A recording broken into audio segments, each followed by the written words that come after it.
no ano 15 do império de Tibério César, sendo Pôncio Pilatos governador da Judeia e Herodes tetrarca da Galileia, e seu irmão Filipe tetrarca da Itureia e da província de Traconites, e Lisânias tetrarca da Abilnesendo, Anás e Caifás sumos sacerdotes, veio no deserto a palavra de Deus a João, filho de Zacarias. E João percorreu toda a terra ao redor do Jordão, pregando o batismo do arrependimento para o perdão dos pecados, segundo o que está escrito no livro das palavras do profeta Isaías, que diz: voz do que clama no deserto, preparai o caminho do Senhor, endireitai as suas veredas. Todo o vale se encherá e se abaixará todo o monte e outeiro, e o que é tortuoso se endireitará, e os caminhos escabrosos se aplanarão, e toda a carne verá a salvação de Deus. Fixa esta frase que nós acabamos de cantar, porque ela é uma frase e tanto. Quando nós dizemos a Deus que Deus é perfeito em tudo o que faz. Fixe esta frase. Já vamos voltar a esta ideia. É uma ideia muito vigorosa, meus irmãos, muito vigorosa.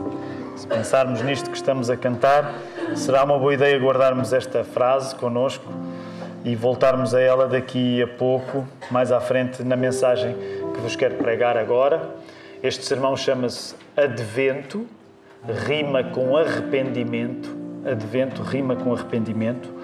E não nos custa admitir que, na maior parte das vezes, eventualmente para a maior parte das pessoas, até para nós, quando nós pensamos em celebrar o Natal, e nós celebramos o Natal de um modo especial ao observar esta época do Advento, talvez a questão do arrependimento não seja a coisa em que pensamos mais. Eu não sei como é que tu vives este ciclo, mas há tantas coisas na nossa cabeça, as festas, as coisas que gostamos especificamente neste tempo, que talvez não seja o arrependimento a primeira coisa que nos vem à cabeça quando nós pensamos na época do Natal. Mas deixa-me dizer-te, quando tu és cristão, se tu já reconheceste Jesus Cristo como Filho de Deus, se já reconheceste Cristo como o Senhor da tua vida, a conversa é diferente para nós. Porquê? Porque se de facto nós não estivermos abertos à mudança que Jesus trouxe e que Jesus é, se nós não estivermos abertos à mudança, esta festa, com tudo o que tem, com toda a beleza que tem, perde o seu valor. Se nós não estivermos abertos à mudança que Jesus traz na nossa vida, quer na nossa conversão, quer na nossa santificação, e mais à frente vamos voltar a estes assuntos, esta festa pode ter muitas luzes, pode ter muitos cheiros, pode ter muitas emoções, mas ela perde o seu valor. Por isso vamos pedir ao Senhor que faça acontecer esta mensagem em nós. Obrigado, Senhor. Todos os domingos são bons de vir a uma casa de oração, Senhor. São todos diferentes também. Todos os domingos têm razões especiais para não serem iguais uns aos outros. Ó Senhor, nós nesta manhã já estivemos reunidos às 9, agora que nos reunimos às 11. No tempo que estamos a passar juntos já tanta coisa cruzou no nosso coração. Gratidão pelas chegadas, tristeza pelas partidas, e estamos aqui a viver de coração aberto, uns em relação aos outros, mas em primeiro lugar em relação a Ti, Senhor. Só Tu sabes o que vai no coração de cada pessoa que aqui está nesta manhã, e nós pedimos a Tua paz para cada pessoa, pedimos o dom da clareza que me seja dado, do cuidado, da coragem, ó Senhor, para que a Tua palavra seja pregada e atenda cada pessoa que aqui está.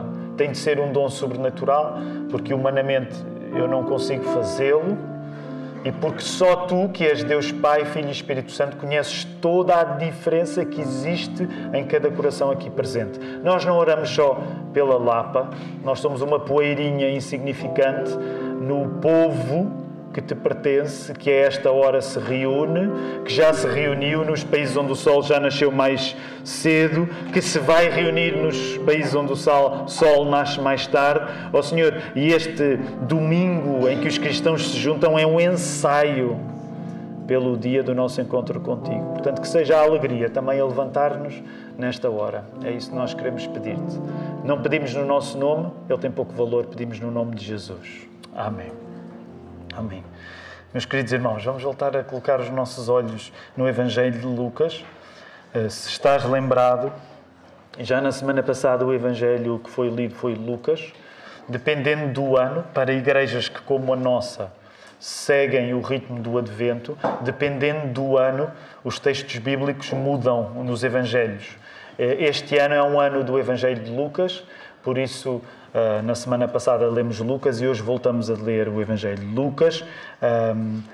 Na semana passada eu quis lembrar-te palavras que provavelmente se repetem a cada domingo do Advento, a cada primeiro domingo do Advento, que se nós queremos celebrar o Advento, e deixa-me voltar a fazer rapidamente um resumo daquilo que o Advento significa para nós, porque pela graça de Deus há sempre pessoas a chegar, novas, e portanto pode dar-se o caso de alguns daqueles que pela primeira vez hoje estão na Lapa, sejam bem-vindos, não tenham propriamente uma familiaridade com isto do Advento. O Advento é uma época que começa no 4º domingo antes do Natal e que serve para os cristãos que gostam de seguir esta proposta, vamos dizer, litúrgica, poderem celebrar o nascimento de Jesus ainda com mais profundidade, com mais intensidade. Então, um dos ingredientes que faz parte do Advento, em cada Advento, é o ingrediente da espera. Falei-vos disso na semana passada. Mas também há um outro ingrediente que faz parte da celebração do Advento, que é relacionar o passado com o futuro e, naturalmente, com o presente. Lembras-te, na semana passada falámos um pouco acerca disto. A importância de tu saberes esperar durante a época do Advento, de perceberes a importância de esperar, porque até que Jesus viesse, muita gente esperou por Ele. Agora que Jesus já veio, muita gente precisa continuar a esperar por Ele. Nós, a Igreja, somos uma comunidade de espera. Uma sala de oração é uma sala de espera. Eu sei que não é uma igreja, não é uma ideia muito atraente, mas isto é uma sala de espera, o que está a acontecer aqui, porque nós estamos à espera de Jesus. E este valor da espera é muito importante quando nós celebramos o Advento. Segundo domingo, acendemos a segunda vela, no primeiro acendemos a primeira, no próximo acender-se-ão as 3 e até chegarmos à 4ª. E esta época está cheia de coisas bonitas, mas eu gostava que hoje, ao lermos acerca de João Batista, nós percebemos a importância de relacionar o passado com o presente e com o futuro. Porquê? Porque entrar nesta festa de celebrar que Jesus veio implica reconhecer aquilo que aconteceu imediatamente antes da chegada de Jesus, que neste caso foi a chegada de João Batista. E João Batista, volta a colocar os teus olhos no texto, João Batista funciona no Novo Testamento à semelhança de outros profetas que no Velho Testamento tinham existido. Então, quando tu chegas ao Novo Testamento, o Novo Testamento são 27 livros da Bíblia. O Velho Testamento são os primeiros 39 livros. Há mais Bíblia no Velho Testamento do que no Novo. Nós, como cristãos, acreditamos que o Novo Testamento é o cumprimento daquilo que se estava à espera no Velho Testamento. E este elemento de espera no Velho Testamento era muitas vezes guiado pela vida, pelo anúncio dos profetas. Então, quando tu vais ler o Velho Testamento, tens muitos profetas. Curiosamente, quando chegas ao Novo, profetas desta maneira, só encontras um, que é João Batista. Então, quando nós estamos a ler acerca de João Batista, aqueles que já estão mais familiarizados com o Velho Testamento, pensam nos profetas do Velho Testamento. E há um profeta do Velho Testamento, em particular, que João Batista ainda evocava mais. Quem é que era este profeta? Qual é aquele profeta com quem João Batista se parece mais? Elias, em particular. Elias. Então, se tu não conheces a história de Elias, eu convido-te que tu hoje ainda, ou mais tarde, possas ir ao encontro da vida de Elias, porque foi um profeta incrível. O que acontece é que Quando João Batista aparece no Novo Testamento, ele, de certa maneira, repete um padrão que nós conhecemos dos profetas no Velho Testamento e o de Elias em particular. E uma das coisas que é ditas acerca de João Batista no texto que nós acabamos de ler, João Batista é uma pessoa especial no Novo Testamento, em toda a Bíblia ele é uma pessoa especial. Não temos hoje tempo de ir a alguns detalhes da sua personalidade, mas eu não quero desperdiçar a oportunidade de perguntar e ouvir a Igreja a lembrar-se. João Batista é um homem único, sem dúvida. Quase todos os adventos nós pregamos acerca de João Batista. Não quer dizer que tenha de haver sempre um sermão acerca de João Batista, mas João Batista é sempre evocado nas várias leituras bíblicas na celebração do Advento. E uma das coisas que caracteriza João Batista como um homem especial é, por exemplo, aquilo que nós sabemos acerca da dieta de João Batista. Quem é que se lembra da dieta de João Batista? Qual era a dieta de João Batista, um homem tão especial? Era gafanhotos e mel. Até para que tu saibas, quando estás a comer gafanhotos, um bocadinho de mel ajuda, não é? Talvez não tenhamos muita prática disso, eu não tenho, de facto. Mas mel e gafanhotos. E tu dizias, uau! É verdade seja dita, em 2024, hoje, há cada vez mais dietas diferentes. Portanto, não conheço ninguém que siga a dieta de João Batista e que eu saiba, ainda não é moda de internet a dieta de João Batista, porque há muitos tipos de dieta, mas este é um homem especial até pelo que come. Também é um homem especial pelo que veste. O que é que tu sabes acerca da moda que João Batista seguia? Moda. Como é que se vestia João Batista? Com pelos de camelos. Deixa-me dizer, pode parecer estranho, mas assenta muito bem. O pelo de camelo assenta muito bem. Então era assim que João Batista se vestia. Agora é importante tu teres em conta que naquela altura já não era vulgar, sobretudo nos grandes centros, as pessoas andarem vestidas de pelos de camelo. E era assim que João Batista andava. E já que estamos em alguns detalhes, João Batista também se destaca dos outros até pelo lugar onde ele escolhe viver. Onde é que vive João Batista? No deserto. Imagina um homem destes. Ele teria em si todas as razões para ser estranho. E deixa-me dizer, ele era estranho. Mas na sua estranheza, João Batista atraía as pessoas. Sabem porquê? Porque ele pregava a verdade. Ele pregava o Evangelho. E eu não quero pregar outro sermão a partir disto, mas quando é a verdade que está a ser pregada, até um homem com uma dieta esquisita, até um homem com uma roupa esquisita, até um homem que não vive perto da maior parte das pessoas, pode atrair com a pregação da palavra. E era isto que estava a acontecer com João Batista. Ele é um profeta radical que, neste texto, a radicalidade de João Batista pode ser descrita também como ele terraplana o caminho. É como se ele fosse... para aqueles, quando vemos as obras, eu não sei que se vocês... eu já me apercebi que há um padrão quando há obras, quando se começa uma grande obra, na rua, seja onde for, sobretudo com pessoas mais velhas, mas geralmente quando começa uma obra há sempre pessoas mais velhas que ficam lá a assistir. Não sei se já reparaste esse fenómeno, não é? As pessoas mais velhas ficam a assistir à obra. Eu imagino que daqui a uns anos vai acontecer isso comigo, se Deus me der a longevidade, que eu vou ficar a olhar para as obras. E uma das coisas interessantes é que talvez haja alguma coisa, sobretudo nos homens, que os atraia para ver quando uma grande obra está a ser feita. E eu não sou especialista em obras públicas, nada disso, mas João Batista, nesta linguagem das obras, das grandes máquinas, ele poderia ser descrito como um cilindro. Por outro lado, como uma retroescavadora, no sentido em que João Batista não está a deixar o caminho igual. Mais ainda, em alguns casos, há caminhos que estão a ser criados à custa da profecia de João Batista.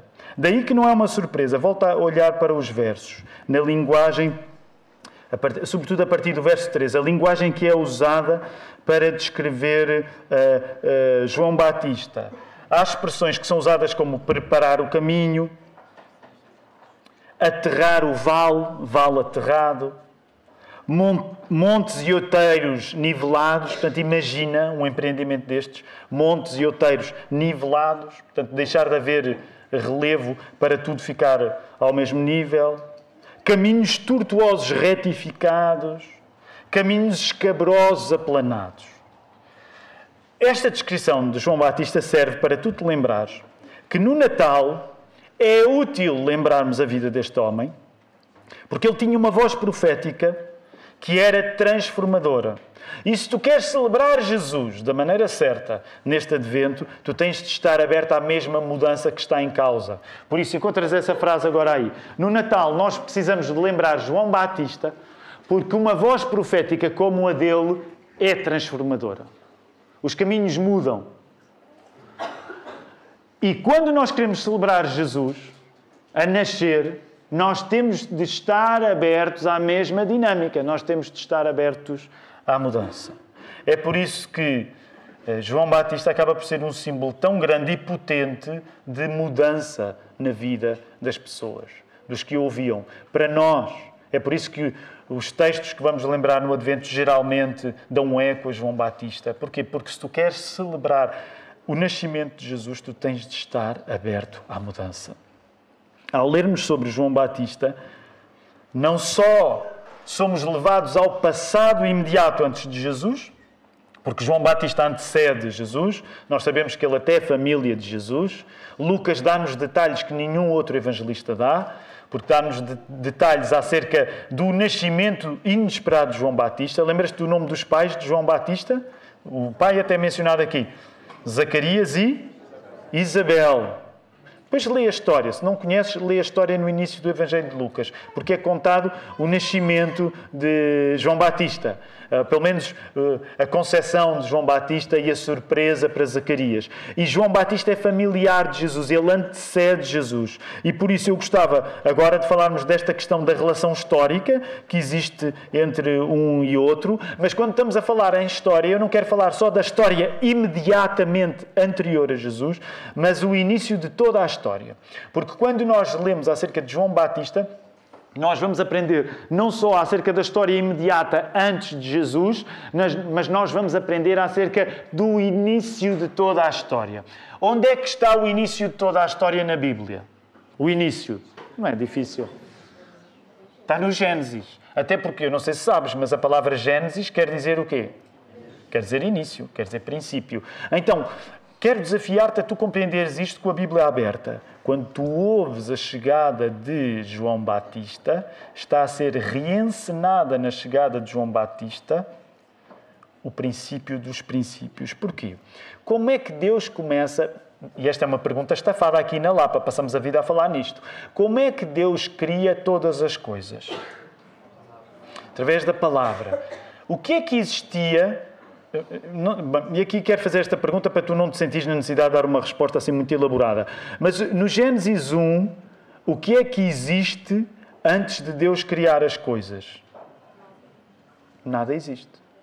Então, no nada, se quisermos nesta ideia no vazio, Deus existe, é óbvio, mas no nada Deus começa a criar coisas através da sua palavra. Onde é que está João Batista? Guarda isto, ok? Guarda este esquema. No nada... Deus cria através da sua palavra. Onde é que está João Batista? Está no deserto.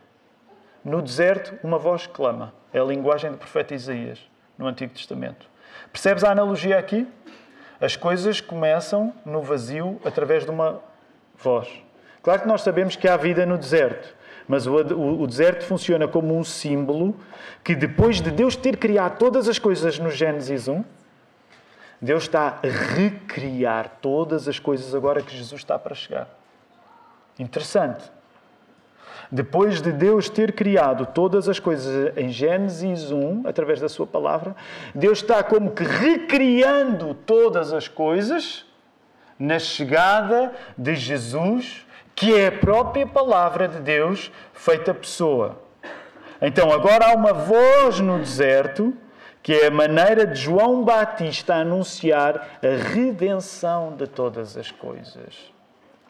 Uma das maneiras que nós crentes temos para organizar a nossa cabeça em termos da história do mundo, em termos da história de todas as coisas, e alguém pode dizer, uau, tu como crente és uma pessoa ambiciosa, porque usas aqui algumas ideias que basicamente abreviam tudo o que já aconteceu e tudo o que ainda vai acontecer. E é verdade, nós acreditamos que é possível abreviar tudo o que já aconteceu e tudo o que vai acontecer em 4 palavras apenas.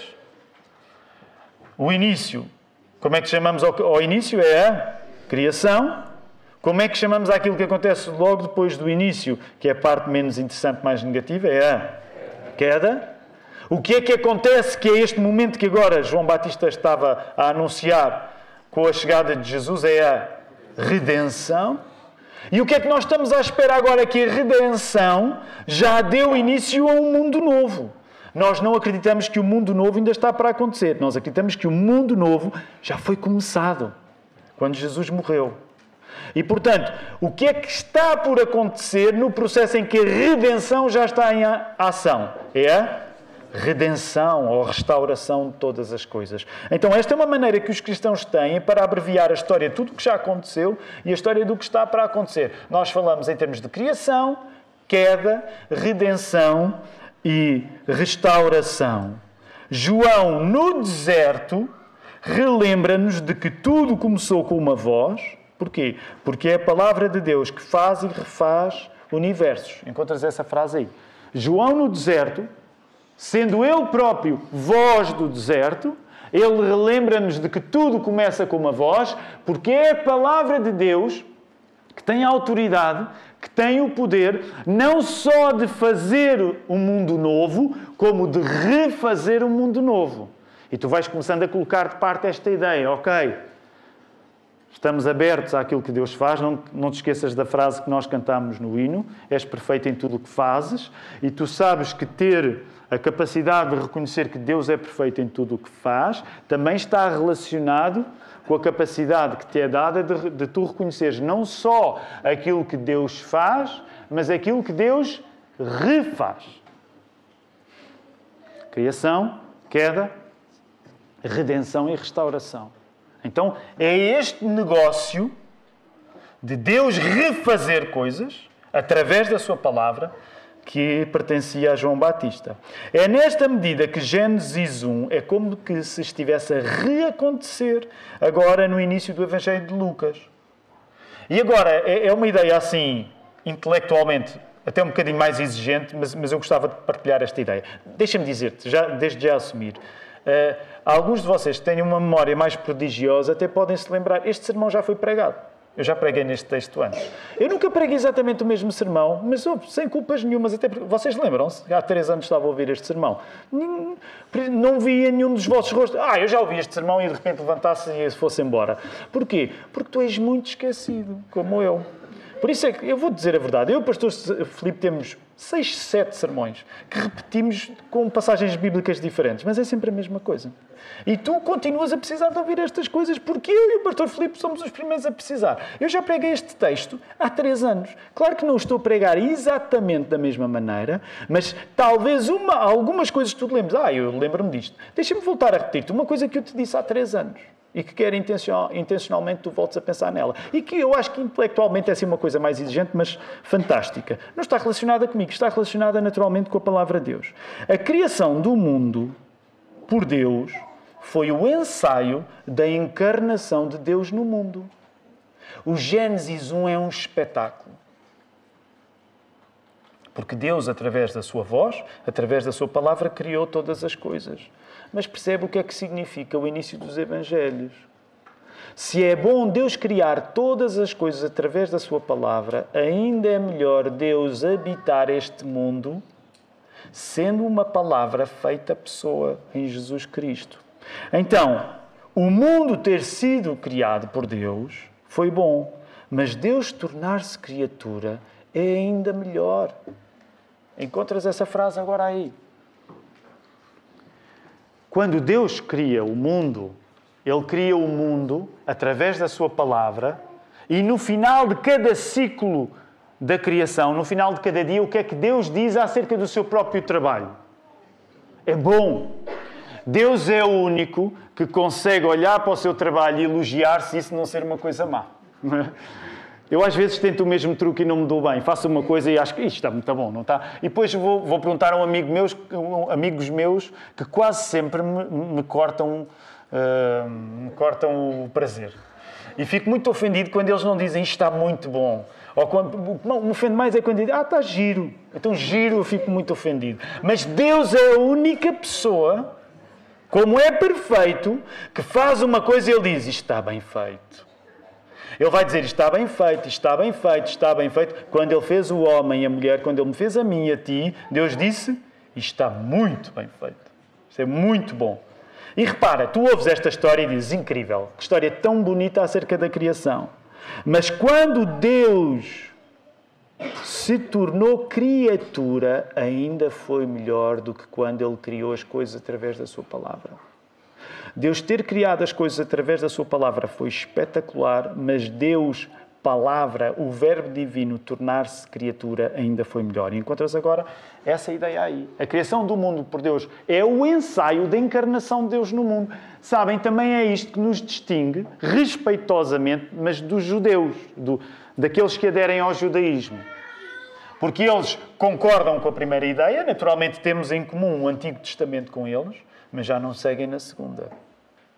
Portanto, o que nós acreditamos é que Deus cria todas as coisas através da sua palavra, e isso é incrível, mas Deus, palavra, Jesus, tornar-se pessoa ainda é melhor. E é isso que está aqui em causa nesta história de João Batista. No meio da história do povo de Israel, João Batista é um recomeço. E é um recomeço tal que a história deixa de se limitar a Israel. E como tu vês aí no verso 6, já não está limitada a Israel. Porquê? Qual é a palavra que tu tens aí no verso 6 que te mostra que a história está a ser ampliada? Qual é a expressão ou a palavra? Encontras aí? Como? Toda a carne, ou todos. Já não é só para os judeus. Daí que a mensagem essencial de João Batista seja descrita no verso 3. Vai ao verso 3. Qual é a mensagem de João Batista? O que é que ele prega? João Batista prega o arrependimento, neste caso o batismo, para a remissão de pecados. O que é que está em causa nesta mensagem que marca João Batista? O que está em causa é que nós temos de perceber um elemento que é imediatamente religioso. Portanto, se João Batista está a falar acerca do arrependimento, há um elemento imediatamente religioso, não é? O elemento do arrependimento. Mas vamos a este elemento gráfico que eu já mencionei, que tem a ver com a questão dos caminhos serem endireitados, a linguagem do arranjo dos caminhos. O que é que tu podes concluir acerca da pregação de João Batista? Tu podes concluir que o arrependimento dos nossos pecados, ao ser caracterizado através de uma imagem de terrenos aplanados, de endireitar caminhos, então o arrependimento dos nossos pecados consiste em Deus limpar o caminho até nós. O que é o arrependimento dos nossos pecados? É Deus a limpar o caminho até nós. É sinal que até isso acontecer, o nosso pecado serve de uma espécie de selva que atafulha o nosso encontro com Deus. Deus toma a iniciativa, segue aqui o exemplo de João Batista, Deus toma a iniciativa de limpar o caminho até chegar até nós. É isso que o arrependimento dos pecados também significa. Logo, também devemos aplicar isto pela negativa e dizer, vamos descrever assim, se tu rejeitares Jesus, se tu foges a arrepender-te dos teus pecados, Deus não chega até ti. Sabem, eu sei que esta é uma linguagem profundamente radical, mesmo à lá João Batista. Porque tu vais encontrar pessoas à tua volta que podem até ter uma propensão positiva para acreditar em Deus. Mas quando tu lhes falares do Evangelho de João Batista, que é o Evangelho de Jesus Cristo, e quando ficar claro que no centro dessa mensagem está o arrependimento, aí muitos daqueles que podem até ter esta propensão positiva para acreditar em Deus, podem perder o interesse no teu testemunho. Porque o arrependimento dos pecados é uma mensagem exigente, sobretudo para um mundo que tem vindo a deixar de acreditar no pecado. Para pessoas que podem reconhecer que cometem erros, mas que esse reconhecimento que cometem erros não é necessariamente a mesma coisa de reconhecerem elas próprias que são pecadoras. Portanto, a pessoa que foge desta mensagem de arrependimento, não pode ser uma pessoa onde Deus chegou. E eu sei que isto é uma mensagem radical. Isto não se aplica só às pessoas que não acreditam, meus irmãos. E aqui permite-me uma crítica a nós que somos crentes. De nada te adianta tu teres uma data de conversão se esta mesma dinâmica de arrependimento de pecados, que era a pregação de João Batista e que é a pregação de Jesus Cristo, não continuar a acontecer na tua vida. Então, por isso mesmo, aquele que é cristão não tem uma data única no calendário, que é a data da conversão.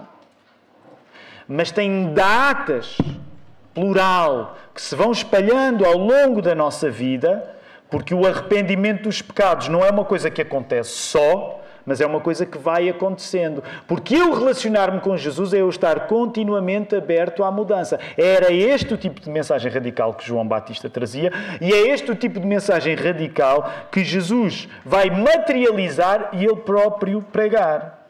Nessa medida, celebrar o nascimento de Jesus, voltando aqui ao esquema bonito, vermelhinho, vela acesa, vermelho e verde, não é? Até são as cores da nossa bandeira e tudo. É a bandeira mais natalícia que existe, é a bandeira portuguesa, provavelmente. Eu pessoalmente nem gosto muito dela, acho que não é uma boa escolha de cores, mas no Natal funciona bem. Vermelho e verde funciona bem. Então, isto para dizer o quê? Tu de repente estás a ouvir falar em arrependimento e estás assim muito dentro agora da ideia, mas lembra-te, salta para a tua realidade de Advento 2024. Se tu queres celebrar o Advento em 2024 da maneira certa, tu deves praticar o Advento estando aberto ao arrependimento. Celebrar o nascimento de Jesus é assistir à chegada de Deus através de um caminho limpo chamado arrependimento. Encontras essa frase agora aí? Nada contra tu celebrares o Advento. Semana passada falámos acerca disto, com uma série de tradições. Muitos de nós aqui somos dados a tradições natalícias. Eu sou um fã de tradições natalícias. Também não significa, também deixa-me dizer isto claramente, não significa que todos os crentes aqui sejam adeptos dessas tradições. Reparem, pode até haver na nossa igreja pessoas que nem sequer celebram o Natal. Nada de errado, têm liberdade para o fazer. Têm liberdade completa para o fazer. Portanto, a pessoa não é cristã por celebrar o Natal ou não. Mas para aqueles que encontram utilidade em viver esta época de um modo especial, o mais importante não é se tu segues necessariamente o esquema do Advento, não é necessariamente se tu vais arranjar uma festa de Natal bonita onde levaste a ti próprio e a tua família, não são os jantares da empresa, não são todas as preocupações para a consoada, para o dia de Natal. O mais importante não é isso. De facto, se tu colocaste a tua fé em Jesus, o mais importante ao celebrares que Jesus veio é tu teres a noção que Deus chegou até ti e isso materializa-se num caminho que foi limpo. É isso que o arrependimento significa. E é aqui que eu quero terminar.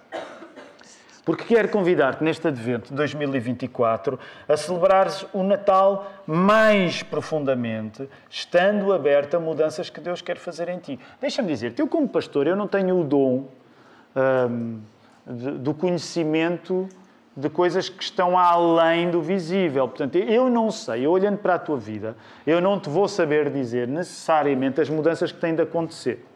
O que não significa, para ser sincero, o que também não significa que, tendo em conta a vida que nós temos em comum, às vezes eu não possa, eu, o pastor Filipe, outras pessoas que nem sequer são pastores e não precisam de ser, nós não possamos, às vezes, num encontro uns com os outros, termos bons conselhos para dar. Imaginem, eu posso encontrar-me com o meu irmão Miguel e posso ter uma ideia. Miguel, acho que é recomendável tu ires neste sentido. E é a mesma coisa. Ele dizer-me, pastor, também acho que é recomendável o pastor ir num determinado sentido. Todos nós podemos ter ideias e boas recomendações e conselhos para a vida uns dos outros. Até porque nós não somos inteiramente opacos e quando passamos tempo uns com os outros, mostramos aos outros necessidades que temos. Tudo isso pode acontecer. Agora, o ponto do meu argumento aqui é, eu não sou um oráculo. Eu, como pastor, não sou um oráculo. Portanto, tu não vens a mim no sentido de dizer, pastor, diga o que eu preciso fazer. Eu posso ajudar-te, eu devo ajudar-te nesse processo, mas quem vai Quem vai guiar-te no processo das mudanças não é nenhum homem e nenhuma mulher. Amém? Quem vai guiar-te é o próprio Deus no Espírito Santo. Nós temos a palavra aberta para que, na leitura da palavra, no cultivo da palavra, o dom do discernimento espiritual seja aguçado pela palavra para nós sabermos o caminho que devemos avançar. Agora, quero aplicar isto de maneiras simples, dizendo-te já que eu não sei que mudanças é que a tua vida precisa, mas Deus sabe. Eu não sei, mas Deus sabe. Tu, se vieres à minha procura, como se eu fosse um oráculo, a mim, ao pastor Filipe ou qualquer outra pessoa na igreja, nós não saberemos dar-te respostas como Deus sabe. Mas imagina que tu começas a praticar a ousadia de, em oração, com a palavra aberta, perguntares a Deus que coisas devem mudar na tua vida.